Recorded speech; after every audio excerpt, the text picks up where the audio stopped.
23-year-old man come to the emergency department with sudden onset of the heart palpitation that started while he was at his desk at work. The patient has no known medical problem and does not use tobacco or illicit drugs.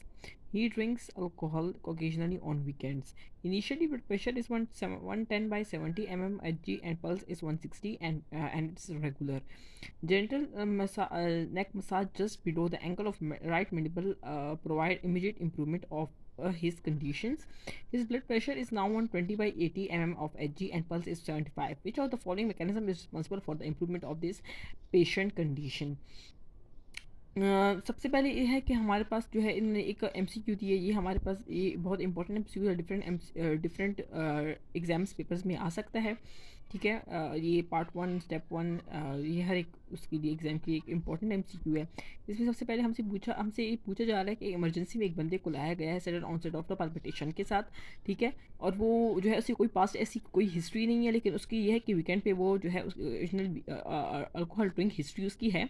और अब उसका main जो यहाँ पे point है ना, हमसे जो पूछा जा रहा है वो ये है ना कि हमें यहाँ पे ट्रिक हमें कहाँ दी गई है। हम यहाँ पे दी गई है पल्स इज़ 160। यहाँ पे जो कहाँ है ना 160 बाय 160 पर मिनट एंड रेगुलर। अब देखो ये टेकिकार्डिया की तरफ जा रहा है और रेगुलर भी है, तो ये हमें क्या चीज़ शो करती है? हमारे पास सुपर वेंट्रिकुलर टेकिकार्डिया की तरफ चला जाता है। ठीक है,